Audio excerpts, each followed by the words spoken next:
Salut tout le monde, j'espère que vous allez bien. Aujourd'hui on se retrouve dans ma cuisine. Dans cette vidéo on va essayer de refaire une recette de Cyril Lignac. Alors franchement je sais pas du tout ce que ça va donner. La recette s'appelle brownie aux noix de pécan caramélisées. Il faut déjà savoir que je n'ai pas de noix de pécan. C'est le seul ingrédient qui me manque, le reste j'ai tout acheté. C'est marqué préchauffer le four à 180 degrés ou thermostat 6. Ça c'est fait. Et je vais attacher parce que bon bref je cuisine donc je vais attacher. Première chose, il faut faire un bain-marie. Dans une casserole d'eau chaude, déposer un saladier avec le beurre, le chocolat. Il y a deux types de chocolat. Il y a du chocolat au lait et du chocolat noir. Moi j'ai pris du chocolat pâtissier. Je sais pas pour ça change quoi, mais ça me rassure en tout cas. C'est plutôt cool. Du coup il nous faut 100 g de chocolat noir. Il faut 60 g de chocolat au lait. Hop, donc on a pesé nos deux chocolats. Ensuite il faut peser le beurre. Il nous faut 120 g de beurre. Je sais pas si c'est beaucoup, mais je crois que les brownies c'est hyper gras. Franchement je suis en train de me tâter, j'ai pas envie de faire un bain-marie, j'ai la flemme. C'est pas grave, est-ce que c'est grave? Franchement, c'est pas très grave. Bon, combien de grammes de beurre? Je fais que de me perdre, ça va pas du tout là. Vas-y, on va pas faire de bain-marie, on va juste mettre à feu doux. Ouais, du coup je vais mettre mon beurre. Vous voyez, il y a quand même tout ça de beurre. Je sais pas si vous vous rendez compte. Maintenant, pendant que le chocolat et le beurre sont en train de fondre tout doucement, parce que j'ai vraiment mis à feu doux,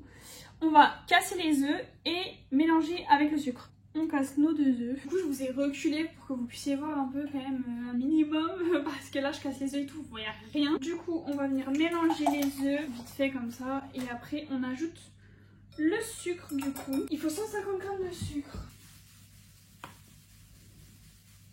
Hop, 151 g. On est plutôt bon. Hop, on vient mélanger le tout. Et ben ensuite, il faut ajouter le mélange beurre et chocolat. Vraiment, c'est tellement beau, un mélange de beurre et chocolat.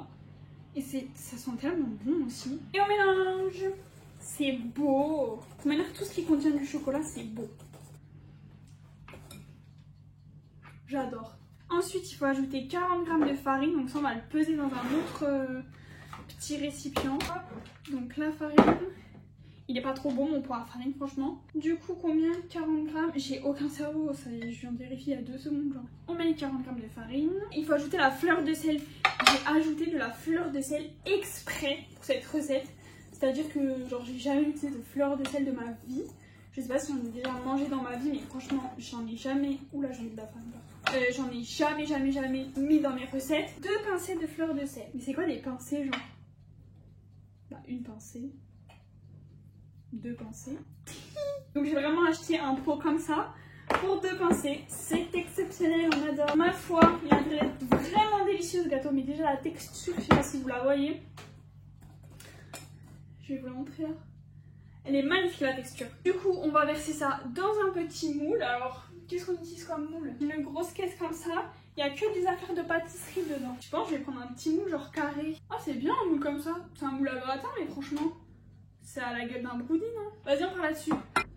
Je crois qu'il faut qu'on beurre le moule et qu'on mette du papier sulfurisé pour que ça se démoule mieux, d'accord? Je ne fais jamais ça. Je mets toujours le gâteau dedans comme ça et je laisse voir. Hop, on met à l'intérieur. C'est beau! Rien de plus beau et de plus appétissant qu'une pâte à gâteau. Grave simple à refaire cette recette. Franchement, tu sais quoi? Je vous mettrai la recette en barre d'infos. Combien de temps? 25 à 30 minutes. Venez, on goûte. J'ai même pas goûté la pâte du gâteau. Ça va être si bon. En ce moment, j'ai plus envie de manger du chocolat. Ça y est, mon brownie est sorti du four. Il est magnifique. Je vous le montre. On va le couper, on va le goûter. Déjà, il est magnifique parce qu'il est tout craquant et tout. C'est comme un brownie genre. Mais il est pas cuit de ouf hein. Pourtant je l'ai laissé 30 minutes, du coup c'était marqué vous savez entre 25 et 30 minutes. J'ai laissé 30 minutes et en fait il est encore un peu moelleux genre. C'est grave bon. C'est trop bon. Oh, c'est trop bon. C'est délicieux. C'est dommage, je suis vraiment tout seule à en profiter. Succulent. Je suis fière de mon petit gâteau. J'espère vraiment que cette vidéo vous aura plu. Dites-moi si vous aimez bien ce genre de recettes là. Si vous avez d'autres idées de recettes que vous voulez que je refasse, bah, n'hésitez pas à me le dire en commentaire. Si vous aimez bien ce genre de vidéo, n'hésitez pas non plus à me le dire en commentaire. En attendant une prochaine vidéo, je vous fais des gros bisous et je vous dis à bientôt. Bye.